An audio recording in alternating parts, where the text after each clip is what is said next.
ரஜினிகாந்த் அவர்கள் நடித்த குசேலன் படத்தில் சினிமா என்ற பாடலில் முக்கியமாக ஒரு வரி மட்டும் எனக்கு ரொம்ப பிடிக்கும். அது என்னன்னா, எவரும் உழைச்சா முன்னேறிடலாம் என்று எடுத்து காட்டியது இந்த சினிமா தான் அப்படின்ற வரியை வாலி ஐயா அவர்கள் சூப்பராக எழுதியிருப்பார். But not only in cinema, whatever நீங்கள் எந்த தொழில் பார்த்துக்கிட்டு இருந்தாலும் சரி, நீங்கள் கடுமையாக உழைச்சிங்கன்னா, இரவு பகல்னு பார்க்காம சின்சியராக நேர்மையாக இருந்தீங்கன்னா, கண்டிப்பாக அந்த உழைப்பு வந்து உங்களை டாப் லெவலில் நீங்கள் எதிர்பார்க்காத உச்சத்தில் கொண்டே உட்கார வைக்கும். அப்படி தான் இன்றைக்கி நம்ம பார்க்க போகிற ஒரு பையனுடைய கதையுமே இருக்க போகுது.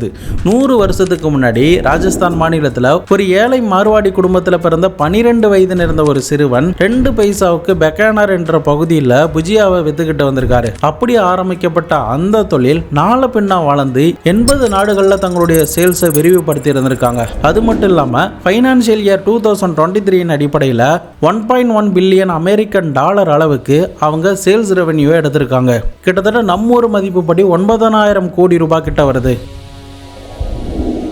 சாதாரணமாக 2 பைசாவுக்கு சேல்ஸ் ஆரம்பிக்கப்பட்ட அந்த கம்பெனி எப்படி இந்த அளவுக்கு இவ்வளோ பெரிய அமௌண்ட்டை சம்பாரிச்சுது? இதுக்கு பின்னாடி அவங்க என்னென்ன டெக்னிக்ஸ், என்னென்ன ஐடியாலாம் யூஸ் பண்ணாங்க, சுச்சுவேஷன்லாம் அவங்களுக்கு எப்படி சாதகமாக அமைஞ்சது? எஸ், இன்னைக்கு நம்ம பார்க்க போகிறது வேற எதுவும் கிடையாது. நீங்கள் சாதாரணமாக ஒரு பெட்டி கடையில் போய் கேட்டால் கூட 5 ரூபாய்க்குமே சின்ன பாக்கெட்டில் புஜியா மூங் டால்லாம் வித்துக்கிட்டு இருக்கிற ஹல்திராம் கம்பெனியை பற்றி தான் இன்னைக்கு நம்ம பார்க்க போகிறோம். இந்த ஹல்திராம் கம்பெனியோடைய ஸ்டோரி உங்களை கண்டிப்பாக இன்ஸ்பயர் பண்ணும். எங்கேயுமே ஸ்கிப் பண்ணாமல் பார்த்துக்கிட்டு வாங்க.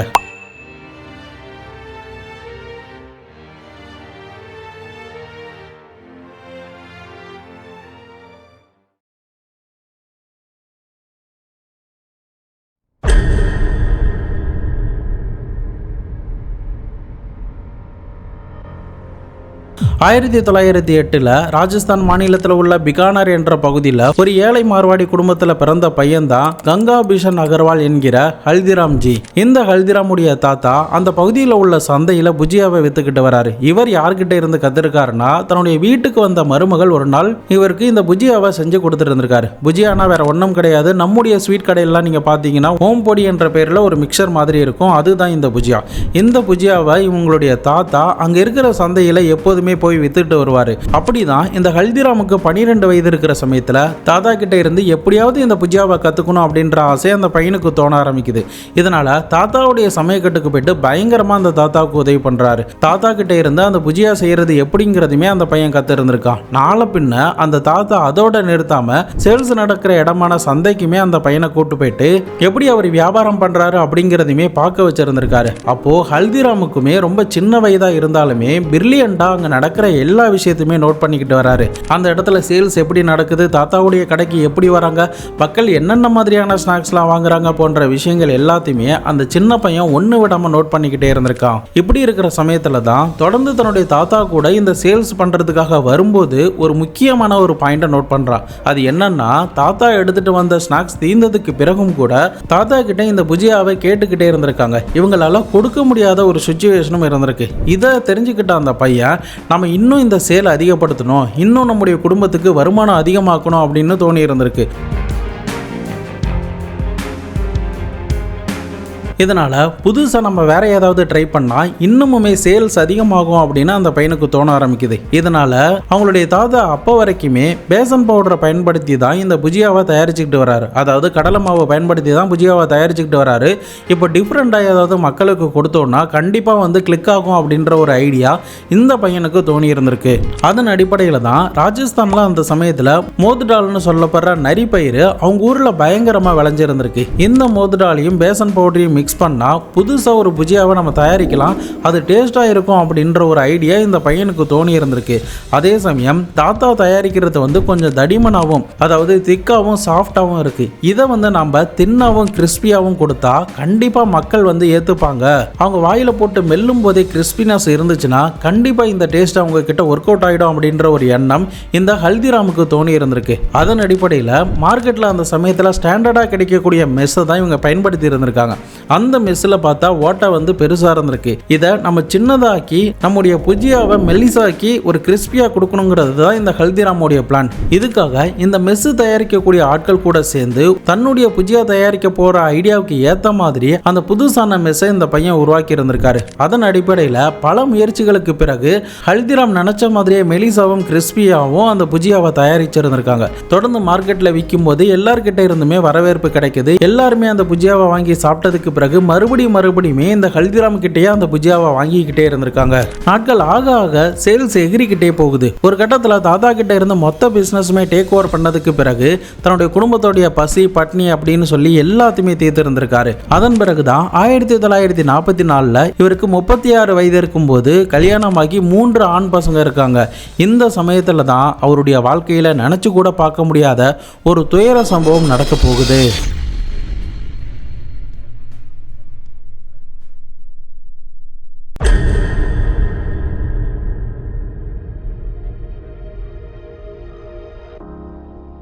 தின்னன் கிறிஸ்பியாக அந்த புஜியாவை தயாரித்ததுக்கு பிறகு இந்த ஹல்திராமுக்கு என்ன தோணுதுன்னா, நம்முடைய புஜியா வந்து இந்த மார்க்கெட்டில் தனித்துவமாக தெரியணும்னு நினச்சிருக்காரு. அதனால் அந்த பகுதியில் என்ன ஃபேமஸ்னு யோசிக்கும் போது தான் அந்த பெக்கானார் பகுதியை மகாராஜா தங்கர் சிங் ஆட்சி புரிஞ்சிருந்திருக்காரு. இந்த மகாராஜா எல்லா மத்தியிலுமே ஃபேமஸ் அப்படிங்கிறதுனால தங்கர் சேவ் என்ற பெயரில் தன்னுடைய புதிய புஜியாவை சேல் பண்ண ஆரம்பிச்சிருக்காரு. இந்த சேல்ஸ் வந்து மக்கள் கிட்ட ஒர்க் அவுட் ஆனதுனாலையும் நிறைய வருமானம் வர ஆரம்பிச்சதுக்கு பிறகு தன்னுடைய 2 தம்பிகளை ஹல்திராம் இந்த பிஸ்னஸ்குள்ளே கொண்டு வராரு. இதன் பிறகுதான் ஆரம்பத்தில் நல்லா போய்கிட்டு இருந்த இவங்களுடைய பிசினஸ்ல இவங்களுடைய தம்பி மனைவிகளுக்குள்ள சண்டைகள்லாம் ஏற்பட்டதுனால ஒரு கட்டத்தில் எதுவுமே பண்ண முடியாம 36 வயது இருக்கிற சமயத்தில் தன்னுடைய வீடு தன்னுடைய பிசினஸ்னு எல்லாத்தையுமே விட்டுட்டு நடு ரோட்டுக்கு இந்த ஹல்திராம் வந்திருக்காரு.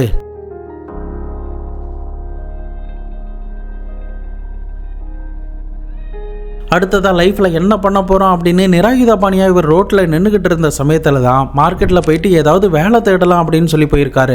அப்போது தான் திடீர்னு அவரை யாரோ கூப்பிட்ற மாதிரியான ஒரு சத்தம் கேட்குது. பின்னாடி திரும்பி பார்த்தா இவருடைய சின்ன வயது நண்பன் அந்த இடத்துல நிற்கிறார். என்னடா இங்கே வந்து நிற்கிற, என் கடை என்னாச்சு அப்படின்ற மாதிரி கேட்டிருந்திருக்காரு. அப்போ தான் நடந்த விஷயங்கள் எல்லாத்தையுமே தன்னுடைய அந்த நண்பன் கிட்ட இந்த ஹல்திராம் சொல்லியிருந்திருக்காரு. அப்போது அந்த நண்பனுக்கு ஏற்கனவே கஷ்டத்தில் இருந்தபோது ஹல்திராம் 200 ரூபாய் கொடுத்து உதவி பண்ணியிருக்காரு. இப்போது ஹல்திராமே கஷ்டத்தில் இருக்கிறதுனால யோசிக்காம அந்த நண்பனுமே தாங்கிட்ட இருக்கிற 100 ரூபாய் பணத்தை எடுத்து கொடுத்துருந்துருக்காரு. அப்போ 100 ரூபாங்கிறது ஒரு பெரிய காசு. அந்த பணம் வந்ததுக்கு பிறகு அவருடைய கவலைகள் எல்லாமே மெல்ல மெல்லமா மறக்க ஆரம்பிக்குது. இதுக்கப்புறம் புலம்பிக்கிட்டு இருக்கிறதுல எந்த ஒரு பிரயோஜனமே கிடையாது. இதனால நம்ம அடுத்ததா என்ன பண்ணலான்னு யோசிக்கலாம்னு நினைக்கிறாரு. அன்னைக்கு தன்னுடைய நண்பன் கிட்ட வாங்கின அந்த 100 ரூபாய் பணத்தை எடுத்துக்கொண்டு ஏதாவது ஒரு சின்ன வீடு கிடைக்குமான்னு சொல்லி அந்த ஏரியாவில் தேடி இருந்திருக்காரு. இறுதியா அவங்க நினைச்ச மாதிரி ஒரு வீடு ஒன்று கிடைக்குது. தன்னுடைய மனைவி மற்றும் பிள்ளைகள் கூட அன்றைய நாள் இரவே அந்த வீட்டுக்கு போறாரு. அன்னைக்கு அந்த நண்பன் கொடுத்த அந்த 100 ரூபாய் தான் அவருடைய வாழ்க்கையில பல கோடிகளை சம்பாரிச்சு கொடுக்க போகுது அப்படிங்கிறத அவர் நினைச்சு கூட பார்க்கல.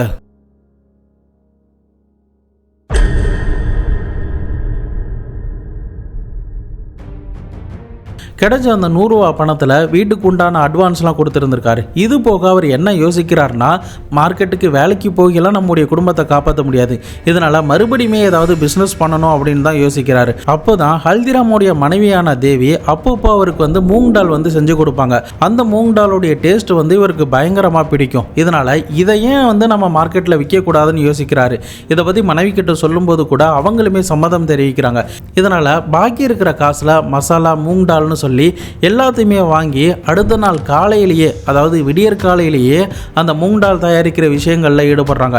இது முடிஞ்சதுக்கு பிறகு பகல் நேரங்களில் அதை எல்லாத்தையுமே பேக் பண்ணி கொண்டு பக்கத்தில் இருக்கிற சந்தைக்கு போயிட்டு ஒரு பையில் கையில் வச்சபடியே விற்றுக்கிட்டு வந்திருக்காரு. நிறைய வேலைக்கு போகிறவங்க, அந்த மார்க்கெட்டில் வேலை பார்க்கக்கூடியவங்க, கடையில் இருக்கிறவங்கன்னு சொல்லிட்டு நிறைய பேர் இந்த மூங் டாலை வாங்கி சாப்பிட்டதுக்கு பிறகு தான் எல்லாருடைய நாக்கிலுமே அந்த டேஸ்ட் ஒட்டி போனதுனால தேடி தேடி இவர்கிட்டயே வந்து அந்த மூங் டாலை வாங்க ஆரம்பிக்கிறாங்க. ஒரு கட்டத்தில் என்னதான் ஒரு வீட்டில் இருந்து ஒரு 10 கிலோ 15 கிலோன்னு தயாரிச்சாலுமே அதை மக்களுக்கு கொடுத்து கட்டுப்படி ஆகாத அளவுக்கான ஒரு சிச்சுவேஷன் அவருக்கு ஏற்பட ஆரம்பிக்குது. தொடர்ந்து சேல் அதிகரிச்சுக்கிட்டே போகிறதுனால ஒரு ஷார்ட் டைமில் அவருக்கு நிறைய வருமானம் கிடைக்குது. இதனால் இமிடியேட்டாக அந்த இடத்துல ஒரு கடையை ஒன்று போடுறாரு. அதன் பிறகு அவருடைய ஃபேவரட்டான அந்த புஜியாவையுமே சேர்த்து அந்த கடையில் சேல் பண்ண ஆரம்பிக்கிறாரு. பழைய தங்கர் சேவை வித்துக்கிட்டு இருந்த ஹல்திராம் இப்போதைக்கு புதுசாக மூங் டால் மற்றும் புஜியாவை விற்கிறாரு அப்படின்ற ஒரு பேச்சு அந்த சமயங்களில் எல்லாருக்கிட்டையுமே பரவ ஆரம்பிக்குது. எப்படி நம்ம ஊர் திருநெல்வேலியில் இருட்டுக்கடை அல்வா ஃபேமஸாக இருக்கோ, அந்த இடங்களில் கூட்டம் எப்படி கூடியிருக்கோ, அந்த மாதிரி இவருடைய அந்த பெட்டி கடைக்கு நிறைய பொதுமக்கள் கூடியிருந்திருக்காங்க. அவருடைய ஸ்நாக்ஸை வாங்கிட்டு போவதற்காக லைன்ல நின்று வெயிட் பண்ணி வாங்கிட்டு போறாங்க. இந்த அளவுக்கு அவர் பேரும் புகழும் வாங்க ஆரம்பிக்கிறாரு. டிமாண்டுமே அதிகமாகுது. குவாலிட்டியோடையும் நல்ல பிரைஸோடையும் கொடுக்கறதுனால மக்கள் மறுபடியும் அவர்கிட்ட வாங்கிக்கிட்டே இருக்காங்க. இப்படி இவருடைய வாழ்க்கையில நல்ல விஷயமா நடந்துகிட்டு இருக்கிற சமயத்துல தான் மறுபடியும் 1950களில் அவருடைய வாழ்க்கையில ஒரு முக்கியமான டேர்னிங் பாயிண்ட் ஒன்று வந்திருக்கு.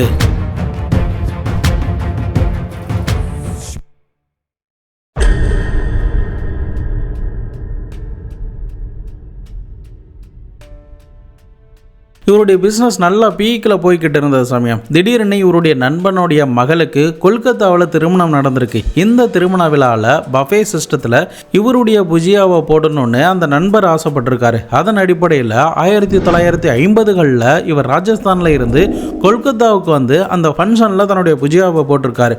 அப்போது அதை சாப்பிட்டு பார்த்த நிறைய பேர் ரொம்பவே டேஸ்டாக இருக்குது அப்படின்னு சொல்லி நிறைய பல்கான ஆர்டர்லாம் கொடுக்குறாரு. அப்போது தான் ஹல்திராமுக்கு ஒரு விஷயம் புரிய ஆரம்பிக்குது.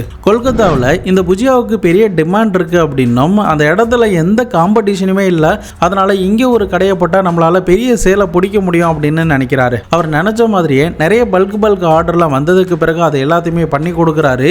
இறுதியாக தன்னுடைய ஊருக்கு வந்ததுக்கு பிறகுதான் புதுசாக ஒரு திட்டத்தை தீட்டியிருக்காரு.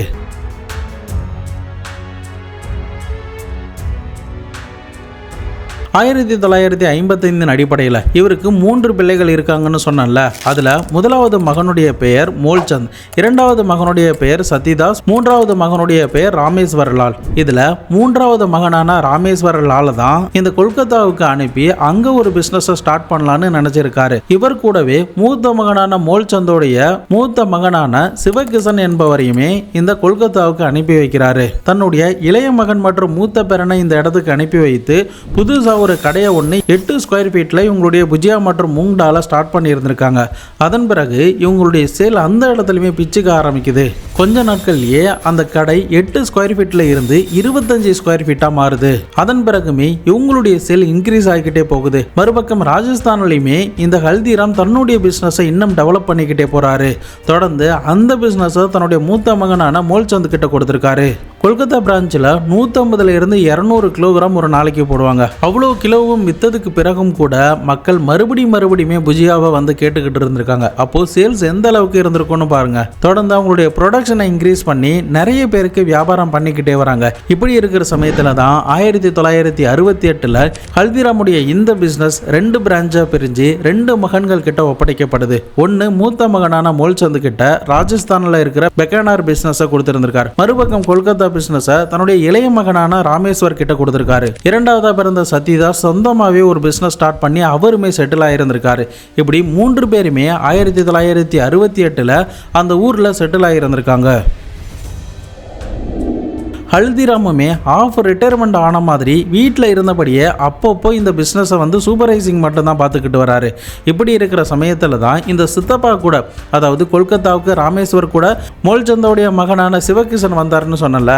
அவர் வந்து இந்த கொல்கத்தா பிரான்ச் வேண்டான்னு சொல்லிட்டு நாக்பூரில் ஏதாவது ஸ்டார்ட் பண்ணலாம் அப்படின்னு 1968 நாக்பூரில் வந்து ஸ்டடி பண்ண ஆரம்பிக்கிறாரு.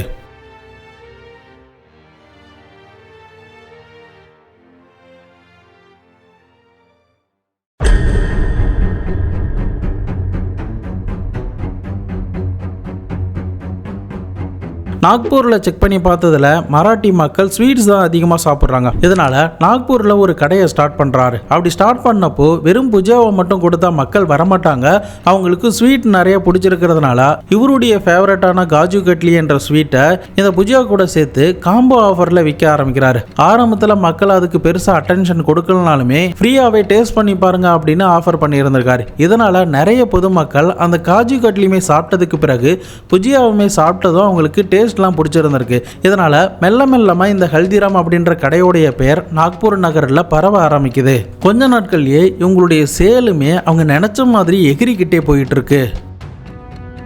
தொடர்ந்து அந்த ஏரியா மக்களுக்கும் ஸ்வீட் பிடிக்கும் அப்படிங்கிறதுனால மலாய் லட்டு, ரசகுல்லா, ராஸ் மலாய் அப்படின்னு நிறைய ஸ்வீட்டை நிறைய ஆஃபரில் இந்த புஜியா கூட சேர்த்து கொடுக்குறாரு. இதனால் கொஞ்ச நாட்கள்லேயே இந்தியன் ஸ்வீட் இண்டஸ்ட்ரியில் ஒரு பெரிய மார்க்கெட்டுமே இவருக்கு கிடைக்குது.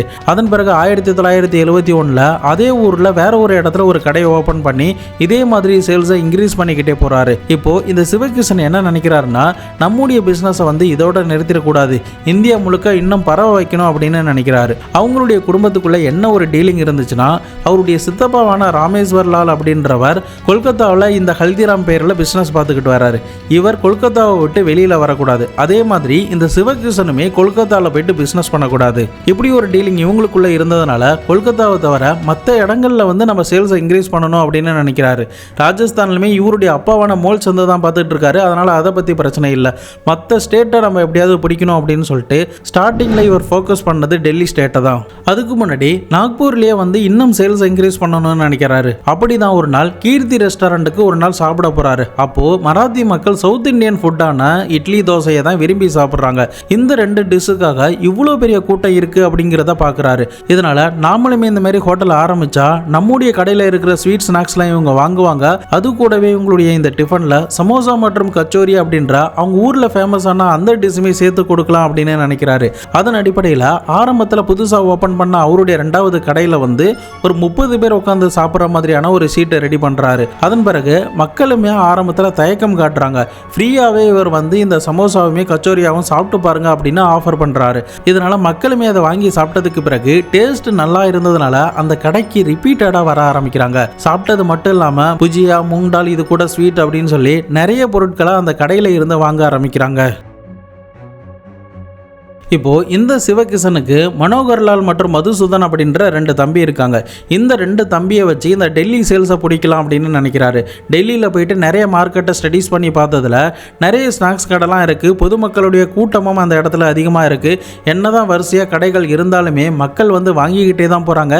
டிமாண்டுமே அதிகமாக தான் இருந்திருக்கு. இதனால் புஜியாவை இங்கே சேல் பண்ணால் நமக்குமே ஒரு பெரிய வியாபாரம் கிடைக்குன்னு நினச்சாங்க. அதன் அடிப்படையில் ஆரம்பத்தில் ஒரு இடத்த வாங்கி அந்த இடத்துல ஹல்திராம் பேரில் ஒரு கடையை ஓப்பன் பண்ணி அங்கே புஜியா, மூங் டால், பல ஸ்வீட்ஸ்ன்னு சொல்லிட்டு நிறைய ஸ்நாக்ஸை அந்த இடத்துல விற்க ஆரம்பிக்கிறாங்க.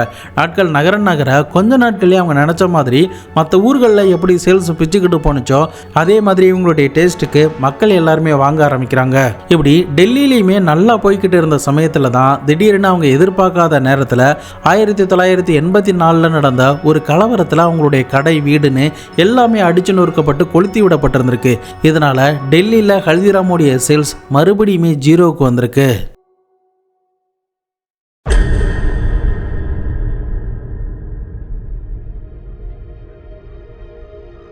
இதை கேள்விப்பட்ட சிவகிஷனுக்கு ஏத்துக்க முடியல. இதனால மறுபடியுமே அங்க கடையை ஓபன் பண்ணணும்னு சொல்லிட்டு 300 ஸ்கொயர் ஃபீட்ல ஆரம்பத்தில் ஓபன் பண்ணி இருந்திருக்காங்க. அதன் பிறகு சேல்ஸ் அதிகமாக அந்த 300 ஸ்கொயர் ஃபீட்ல இருந்து 2000 ஸ்கொயர் ஃபீட் அளவுக்கு ஒரு ஃபேக்டரியா மாற ஆரம்பிக்குது. தொடர்ந்து லோக்கல் பிஸ்னஸ்ன்னு சொல்லி டெல்லியை சுற்றி இருக்கிற பல மாநிலங்களில் இவங்களுடைய சேல்ஸ் இன்க்ரீஸ் ஆகிக்கிட்டே போகுது. நிறைய கஸ்டமர்ஸை பிடிச்சிருந்திருக்காங்க. இந்தியா முழுக்க 1000க்கும் மேற்பட்ட டிஸ்ட்ரிபியூட்டரை பிடிக்கிறாங்க.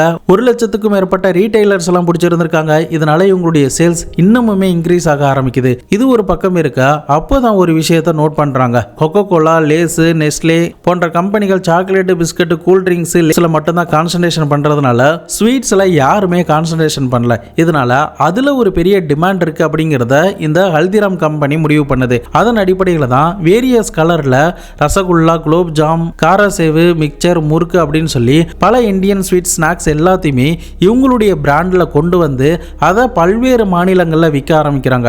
இதுக்காக நிறைய ஸ்பெஷலான கலர்ஸ்லாம் யூஸ் பண்ணி அட்ராக்டிவா பேக்கேஜ் பண்ணி சேல்ஸ் பண்ண ஆரம்பிக்கிறாங்க. முக்கியமாக ஆரம்பத்தில் இவங்களுக்கு இருந்த பயம் என்னன்னா, உள்ளூர்களில் சாதாரணமாக பேக் பண்ணி வித்துட்டோம், ஆனால் வெளி மாநிலங்களுக்கு போகும்போது அந்த ஸ்நாக்ஸ் வந்து ரொம்ப நாட்கள் இருக்கணும்னு நினச்சாங்க.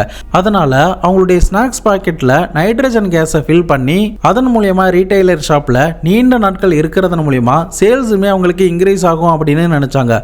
ஃபாரின் கம்பெனி பயன்படுத்தினா அதே ட்ரிக்ஸை இவங்களுமே யூஸ் பண்ணி இந்தியன் ஸ்நாக்ஸ் இண்டஸ்ட்ரியில் ஒரு பெரிய மார்க்கெட்டை இந்த ஹல்திராம் குரூப் பிடிக்க ஆரம்பிக்குது.